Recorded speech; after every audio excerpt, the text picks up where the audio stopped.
Bonjour à tous, aujourd'hui nous allons tester un tout nouveau format, l'analyse filmique. Tout d'abord, nous verrons les éléments de la vie du roi Gbéanzin, qui était roi du Dahomey, l'actuel Bénin. Et dans une deuxième partie de vidéo, nous ferons l'analyse filmique de l'exil du roi Gbéanzin réalisé par Guy Deslauriers. C'est parti. Le roi Gbéanzin est né en 1845 et est mort en 1906. Après la mort de son père, le 28 décembre 1889, il lui succéda sur le trône et devint ainsi le 11e roi du royaume du Dahomey. Il y régna du 6 janvier 1890 à l'année 1892. La France met un protectorat sur le Dahomey le 3 octobre 1890. La France attaque le 19 décembre à Dogba. Le 4 novembre 1892, des troupes françaises l'emportent sur l'armée de Gbéanzin. La légende dit qu'il s'est appuyé sur des pouvoirs magiques qu'il détenait de par son statut royal. À chaque fois que les troupes françaises pensaient pouvoir mettre la main sur lui, il avait déjà une longueur d'avance. Il a dit que c'est le frère du roi Gbéanzin lui-même qui l'aurait vendu aux autorités françaises. Il s'est fait introniser à la place du roi Gbéanzin. La France aurait profité de querelles familiales. Le roi Gbéanzin a tenté de négocier avec les autorités françaises, notamment en envoyant une de ses délégations à l'ambassade française, mais cette dernière n'a pas été reçue, malheureusement. Il signe sa reddition le 15 janvier 1894. Et le traité du 29 janvier 1894 marque la fin de la guerre. Le roi Gbéanzin s'est rendu, pensant qu'il aurait pu communiquer avec le président Sadi Carnot, mais cela ne s'est jamais fait. Le gouverneur Ballot propose que Gbéanzin soit exilé sur l'île de la Martinique. Le roi Gbéanzin ne reverra jamais la terre du Dahomey, si ce n'est mort en poussière. Le roi Gbéanzin fut exilé avec une partie de sa cour, ses 4 femmes, ses 3 filles, son fils et un interprète et sa femme. Ce beau monde embarque le 14 février 1894 à bord d'un navire appelé le Second. Il débarque en Martinique le 30 mars 1894. La population s'est déplacée pour voir l'arrivée du roi. Le gouverneur Delfino le reçoit. Tout d'abord, la famille est installée au fort de Tartasson. Juanilo, le fils du roi, lui, ira à l'école des frères de l'instruction chrétienne à Fort-de-France et poursuivra sa scolarité à Saint-Pierre. La population de Fort-de-France avait le loisir de croiser le roi et sa cour lorsque, par exemple, celui-ci allait faire ses courses ou se promenait. Par la suite, le roi et sa cour furent déplacés vers une villa, la villa des Bosquets. En 1897, le roi Gbéanzin renvoie son interprète. Juanilo devient alors l'interprète officiel de son père. Mais durant toutes ces années, le roi n'a jamais eu de cesse de penser à son royaume. Il n'a pas arrêté d'envoyer des lettres au gouvernement de la France pour demander à pouvoir retourner dans son pays. À cette époque, le roi se retrouvait souvent dans la presse et ses nombreuses demandes ont fini par attirer aussi l'intérêt des journalistes, qui firent remonter à l'opinion publique la situation du roi Gbéanzin. Le gouvernement français finit par autoriser le rapatriement de Gbéanzin. Il embarque lui et sa cour, tout d'abord pour Bordeaux, où il arrive le 17 avril 1906. Il visite même l'exposition universelle de Marseille en 1906, mais le ministre des colonies n'autorise toujours pas finalement son retour en Afrique, au Bénin, considérant alors qu'il est toujours très dangereux. Albert Sarraut, ministre des colonies, décide alors de l'installer à Blida, où il mourut un 10 décembre 1906 et fut enterré dans un cimetière d'Alger, Saint-Eugène. En 1928, le gouvernement français autorise le rapatriement des cendres du roi Gbéanzin vers le royaume du Dahomey. Cela a pu se faire grâce à la détermination du fils du roi, Wanilo, qui était devenu un avocat. Mais il mourut peu de temps après cet acte de rapatriement des cendres de son père vers le Bénin. Nous avons dit que le roi Béhanzin est allé voir une exposition coloniale. Mais qu'est-ce qu'une exposition coloniale exactement? Les expositions coloniales ont commencé à la suite de l'abolition de l'esclavage, c'est-à-dire dans la seconde moitié du 19e siècle. Des grandes villes d'Europe organisent alors ce que l'on peut appeler des zoos humains. En effet, plusieurs peuples du monde, notamment les peuples qu'ils ont colonisés, se retrouvent parqués dans de ces grands ensembles architecturaux qui sont censés reproduire leur peuple, leur architecture et mode de vie au sein même de ces grandes métropoles européennes. Tout cela pour montrer le rayonnement de leur empire et les bienfaits de la colonisation. Souvent, les populations représentées ne sont absolument pas dans la représentation de leurs mœurs. Au contraire, il leur est demandé de jouer la comédie et abandonner les effets culturels qui feraient trop civilisés. Et certains de ces colonisés exposés font l'objet d'exhibitions dans des jardins d'acclimatation aux abords des zoos humains. Et pour faire un parallèle avec l'histoire du roi Béhanzin, nous avons vu qu'il a effectivement visité l'exposition universelle à Marseille en 1906. Lors de cette visite, il a très certainement vu le pavillon du royaume du Dahomey, son fameux royaume Dahomey reproduit de manière factice au sein de la ville de Marseille. Certaines personnes exposées n'étaient pas dans les pavillons, donc au final, il était à la fois visiteur et exposé. On ne pouvait pas rêver meilleur acteur que le véritable roi du Dahomey en présence. Et si nous observons bien, le roi Béhanzin était déjà dans une situation pareille d'exposition lorsqu'il était en Martinique, car parqué dans une situation où il est sous l'autorité de la France, mais là, les visiteurs étaient le peuple martiniquais. Le message n'était-il pas pour le gouvernement français de tuer le rêve d'une grandeur noire, tuer l'imaginaire d'une Afrique perdue qui pourrait venir nous sauver, dans le sens où cette Afrique était enfermée même au sein de Fort-de-France à travers l'image du roi et sa cour. Yes, alors maintenant nous sommes arrivés à la deuxième partie de la vidéo, l'analyse filmique en elle-même. Donc nous l'avons dit, c'est un long métrage réalisé par Guy Deslauriers et le scénario vient de Patrick Chamoiseau. Il a été produit en 1995 et est sorti en 1996. Tout d'abord, nous pouvons être marqués par la musique choisie. Cette chanson résume à travers ses paroles très bien le point de vue du film sur l'histoire du roi Béhanzin. Nous y voyons apparaître un vocabulaire lié à une forme de fatalisme et aussi l'idée d'un amour salvateur qui permet d'oublier le Dahomey.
Il fallait maintenant attendre l'effet du journaliste.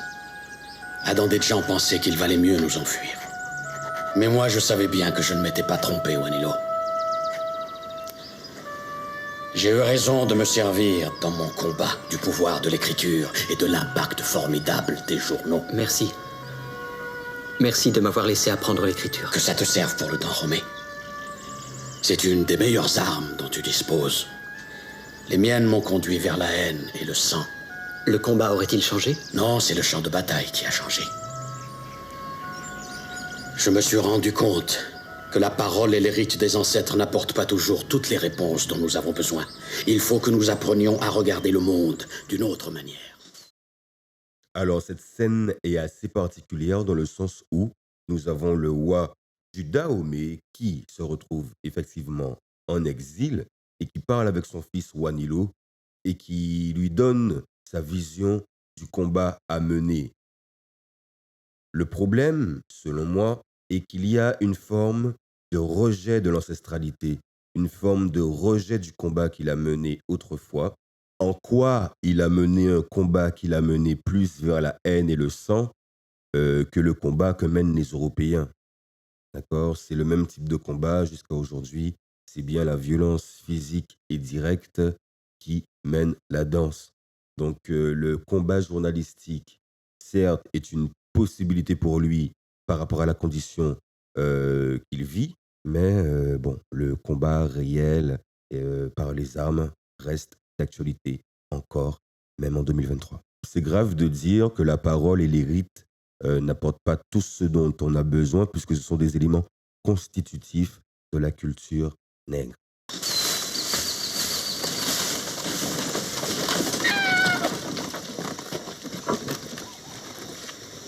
C'est un nègre marron à moitié fou. Allez, sors-toi d'ici. Foutez le camp. Non, n'avancez pas. Il peut vous blesser. Qui non? Il demande comment vous vous appelez. Qui non? Béanzin et Djéré, le monde porte l'œuf que la terre attendait.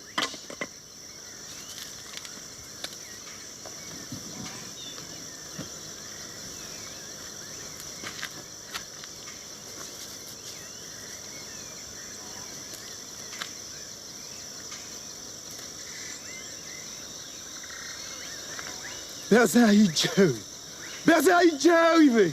Voilà. L'Afrique là, c'est blanc.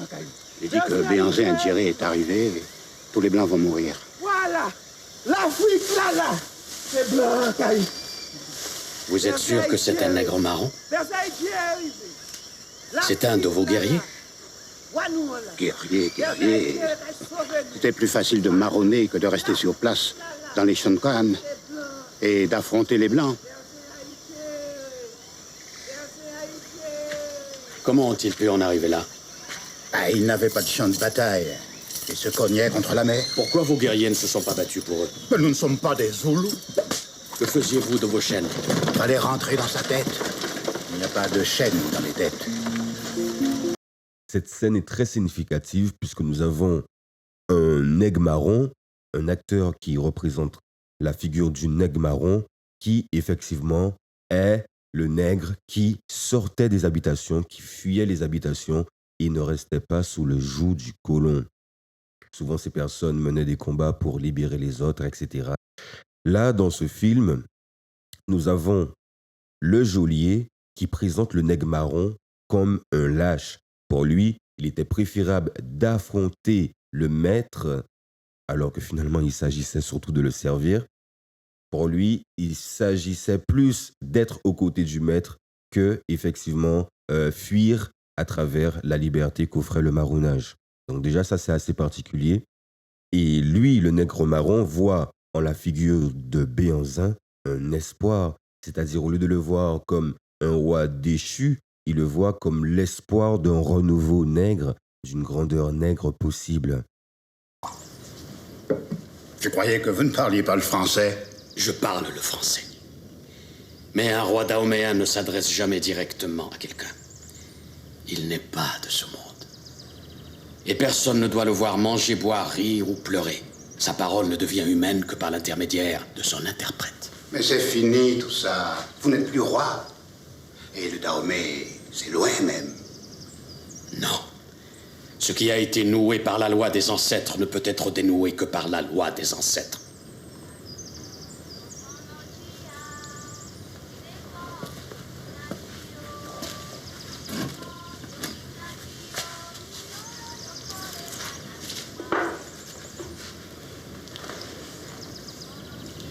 Je compte sur vous pour ne révéler à personne que je parle cette langue. Mais pourquoi? Parce qu'il faut toujours essayer de garder un avantage sur ses ennemis. Et c'est à moi que vous dites ça? Oui? Mais je ne suis pas de votre camp, moi. Vous êtes pourtant un noir, comme moi? Je ne suis pas africain. Vous êtes quoi? Je suis Justin Gloria, ça me suffit. Je suis Aïdjere Béanzin, roi du Dahomey, fils de Dada Glélé, le lion des lions. Et je dispose des rites et des traditions de la terre du Dahomey. Et vous, qui êtes-vous vraiment? Et que détenez-vous? J'ai peut-être du sang africain, mais je ne suis pas africain. Vous êtes qui? Vous êtes mon prisonnier, il faut pas oublier ça, hein. Alors n'employez plus ce ton-là avec moi. Vous avez raison. En vérité, j'aimerais que vous me racontiez l'histoire de ce pays. C'est une sacrée histoire. Qui est le gardien de votre mémoire? Quelle mémoire? Qui est chargé de transmettre la parole et les rites des ancêtres? Mais nous ne sommes pas au Dahomey ici. Où sommes-nous alors? En Martinique. Non! Je veux dire, cette terre, elle appartient vraiment aux Blancs. Non. Non, ils ont débarqué. Comme au Dahomey. C'est ça, comme au Dahomey, si vous voulez. Et ils ont trouvé des Caraïbes, des Arawaks, des peuples rouges, des sauvages, quoi. Que sont devenus ces peuples? Moi, je suis gardien du fort, pas gardien des peuples. Dites-moi ce qui est arrivé à tous ces peuples. Oh, je ne sais pas, moi. Disparu. On les a massacrés. Oui. Qui était le roi? Qui est le gardien de leur mémoire? Vous avez de drôles d'espèces de questions, ou alors? Les Noirs, comme vous. Ils sont originaires d'où? Les Blancs ont fait venir des Africains pour travailler dans les champs de canne. La traite, l'esclavage. Des gens comme vous les vendaient par milliers. Un prisonnier de guerre peut se vendre ou se donner. Par millions. Des millions de personnes jetées dans les cales et traitées comme des chiens. On peut faire ça? Est-ce que c'est cela qui vous a conduit à penser que vous n'étiez plus africain? C'est ce qui est responsable de votre changement? Et votre interprète, qu'est-ce qui le change, hein? Et votre fils Wanilo qui grandit dans la cour et ne parle même plus votre charabia, qu'est-ce qui lui fait ça? Moi, je dis que ce pays défait l'ordre du monde. Alors cette scène aussi est très symbolique puisque nous avons deux mondes qui s'affrontent à travers les personnages que sont le geôlier et le Wabéanzin. Le Wabéanzin représente une ancestralité, une certaine combativité, et le geôlier représente le nouveau monde. Le fait d'avoir accepté que l'africanité était perdue. Il dit d'ailleurs, j'ai du sang africain, mais je ne suis pas africain. Donc il y a vraiment un débat identitaire au niveau de cette scène-là. Le geôlier, lui, représente quelque part le discours qui a été donné aux Antillais. Cette scène me fait penser à une interview que j'avais vue de Kalala Omotunde. En face, il avait un journaliste martiniquais. Oui, j'ai vu que vous êtes un Afro-Caribéen. Vous n'êtes pas un journaliste, vous êtes martiniquais ou guadeloupéen. Vous vous définissez plus comme un Afro-Caribéen que comme un martiniquais ou un guadeloupéen. Voilà, comme un Africain caribéen, effectivement. C'est embêtant comme ça. Il n'y aura jamais de martiniquais, quoi. Ce sera toujours afro-caribéen, pas du jamais tout. de martiniquais. C'est-à-dire, non, pas du tout, au contraire. Ça fait de la peine. Mais au contraire, mais pas du tout. Mais attendez. Mais pas du tout. Vous savez, l'Australien, hein, Oui. quand il dit qu'il est australien, mais il fait toujours les mêmes fêtes qu'il avait en Angleterre. Oui, Il a alors, toujours les mêmes rites, il a toujours les mêmes noms, les mêmes traditions. moi, je ne fais pas les mêmes fêtes qu'en Mais- Europe. Je mais- suis martiniquais. Voilà. Je suis mais martiniquais. Je ne suis beaucoup pas d'arts et de afro-caribéen, traditions. moi. Non, mais beaucoup d'arts et de traditions de la Martinique viennent de l'Afrique. Je l'ai démontré hier. Oui, dans mais une je suis conférence. martiniquais. Je ne suis Mais pas être- afro-caribéen, je suis mais être martiniquais. le Martiniquais n'est pas sorti du jour au lendemain de la terre de la Martinique, il vient de quelque part. Oui, je suis Il faut martiniquais. assumer. Non, Oui, il faut assumer. Mais je suis martiniquais. Non, mais il faut assumer le quelque part d'où on vient, parce qu'il y a Attendez, une les Français, ils ne vont pas dire je suis franc ou wisigoth, ils sont français. Mais non, non, justement, le français le dit, parce qu'il Il dit sait qu'il quoi? vient d'une culture, il est porteur, Moi aussi, ambassadeur d'une je région. suis d'une culture, Mais je suis martiniquais. Mais vous n'êtes pas martiniquais. Martiniquais, ça veut dire quoi? Voilà, très bien. Mais être martiniquais, non, c'est-à-dire que, regardez, je vais vous dire une chose. Oui. Vous êtes un Africain caribéen de la Martinique. Non, je Parce que suis martiniquais, mais non, excusez-moi. parce que la culture du Martiniquais n'a pas été inventée en Martinique. Ah bon, et pourquoi vous dites ça? Parce que la culture Mais de la Martinique. il n'y a pas de culture pure, comme il n'y a pas de race pure, je veux dire. Je suis martiniquais parce que je suis d'un peuple qui est géographiquement déterminé, qui est culturellement déterminé, Oui, mais c'est vous qui parlez de physiquement culture pure. déterminé.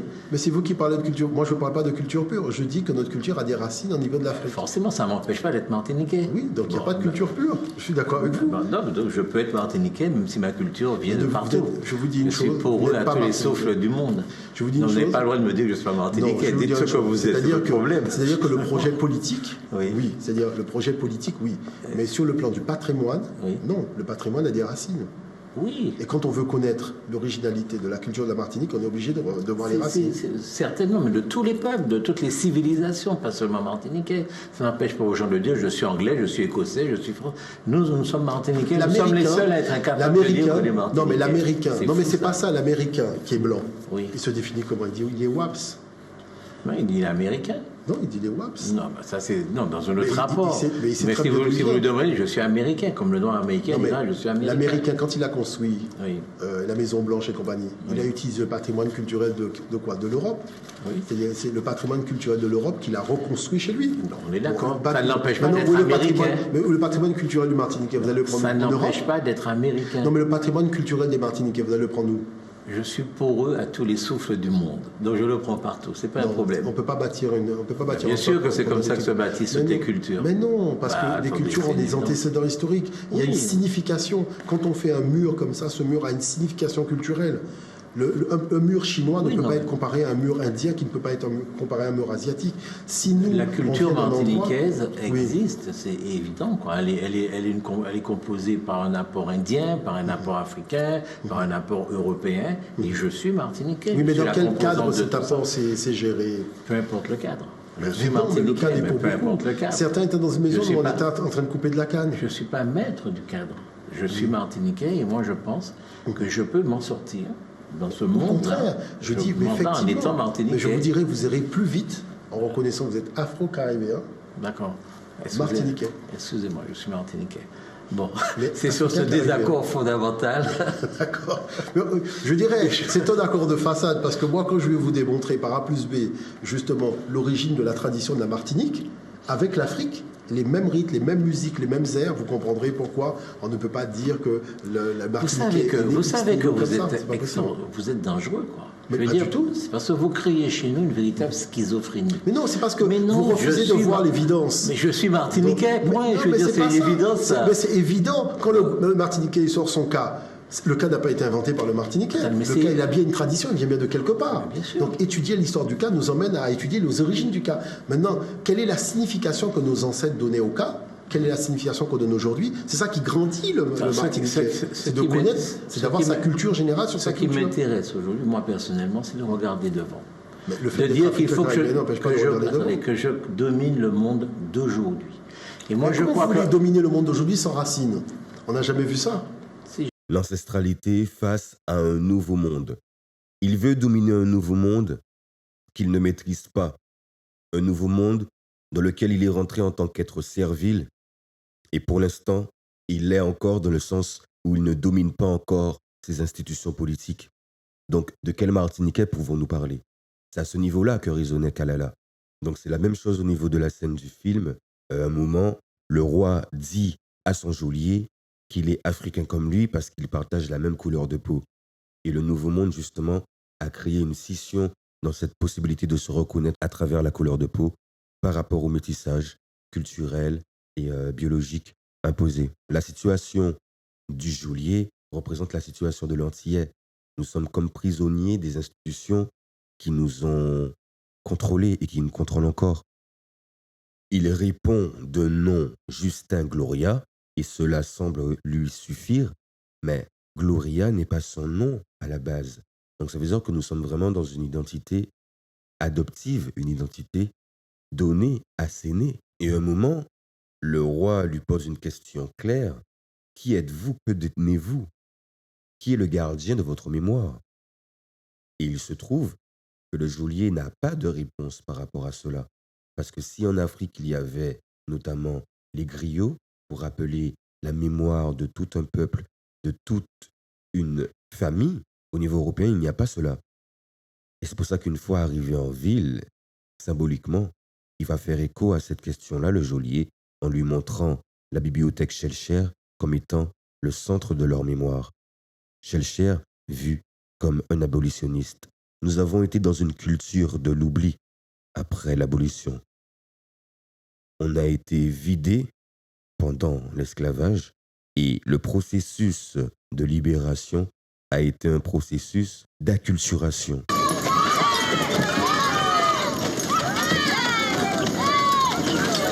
Un temple. Non, c'est une bibliothèque. La bibliothèque Schellcher. Notre mémoire, comme vous dites. Et ça veut dire quoi, Schellcher? C'est un Français. Un des rares qui ont toujours exigé l'abolition immédiate de l'esclavage. Pour nous, c'est celui qui nous a donné la liberté. Comment peut-on donner la liberté? Il nous l'a donné. Il nous l'a donné.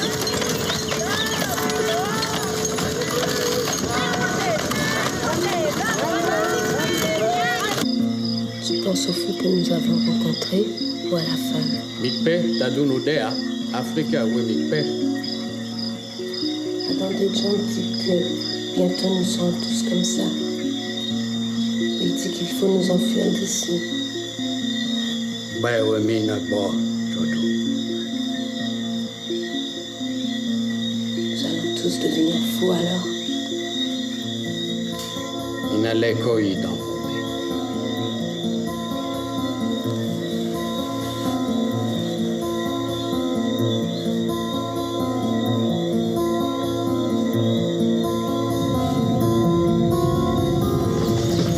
Bienvenue en Martinique, monsieur.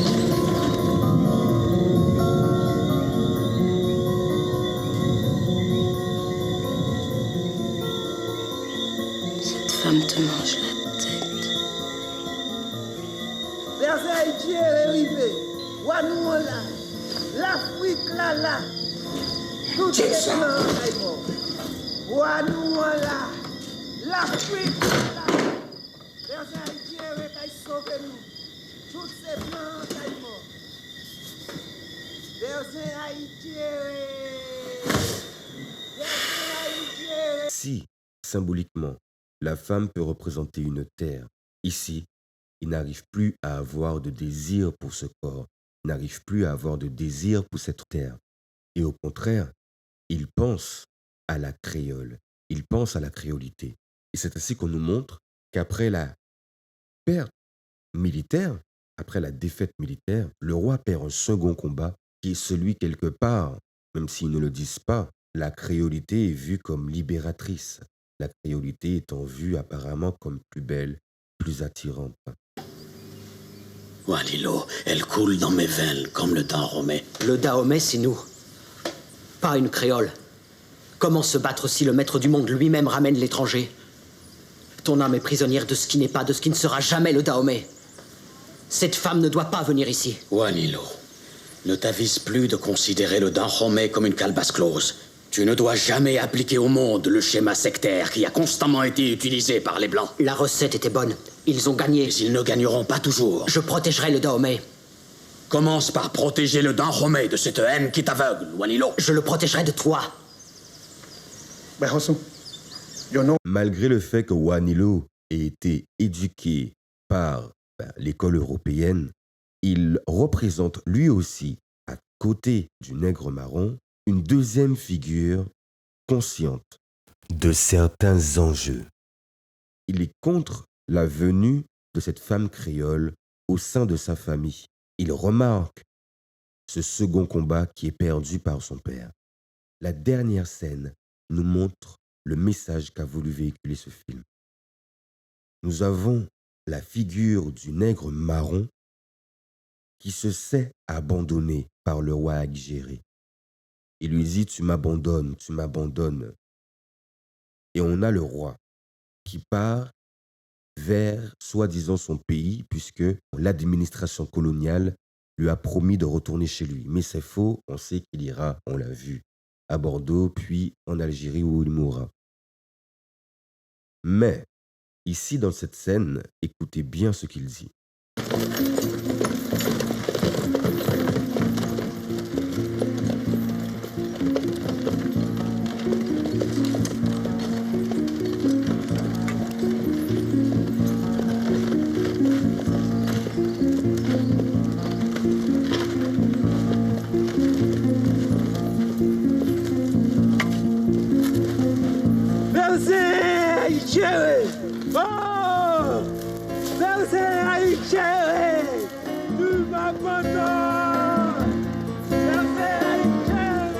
Avec Regina, le Dahomey s'était élargi en moi.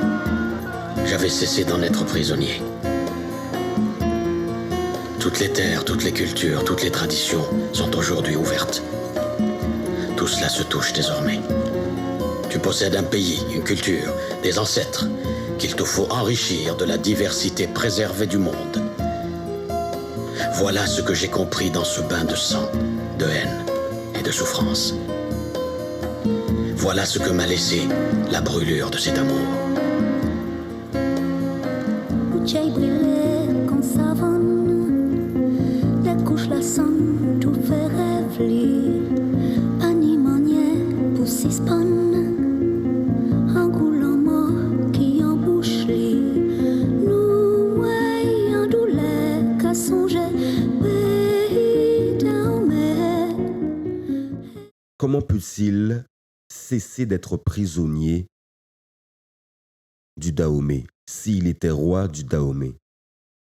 Comment peut-il formuler de telles pensées, avoir de telles paroles, lorsqu'il a souffert d'un exil et d'un véritable emprisonnement, et lorsque, à force d'écrire à l'administration coloniale, on lui permet de retourner chez lui là où il a été libre à la base, il dit qu'il avait cessé d'être prisonnier du Dahomey.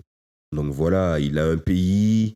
Aujourd'hui, il faut admettre que tous les pays se touchent, tous les bords du monde se touchent. Donc quelque part, il parle d'une mondialisation, mais une mondialisation qui se fait à son détriment, déjà personnellement, mais aussi au détriment des siens, dans un combat nord-sud. Donc un discours un petit peu particulier à mes yeux. Il revient encore sur l'idée que c'est cet amour qui lui a permis de révéler cette compréhension. Bon, à mon humble avis, c'est un discours assez défaitiste. C'est un discours qui n'est pas du tout en relation avec ce qui était en train de se passer, c'est-à-dire qu'il retournait chez lui, vers le pays où il avait été libre. Et il y a une citation, on ne sait pas exactement de qui elle est. Le monde n'est plus à conquérir, il est à habiter. Donc, certainement pas une citation du roi, sûrement une citation qui résume ce qu'on doit comprendre du film. Donc, le monde n'est plus à conquérir. Apparemment, les conquérants, on sait qui c'est maintenant. Il a habité, donc ils n'ont plus qu'à occuper les espaces et nous débrouiller comme on peut. Bon, je pense que c'est un peu particulier comme discours. Actuellement, il est nécessaire d'avoir un recul sur ce type d'œuvre et ne pas simplement les consommer. C'est pour ça que je fais des analyses filmiques en espérant que vous avez pris plaisir à regarder celle-ci. Commente, like et partage cette vidéo. N'hésitez pas à regarder une autre analyse filmique que j'ai réalisée, celle de Negmaron, le film de Jean-Claude Flamand-Barny. Clique en haut à droite. Ou Save. Boum bam.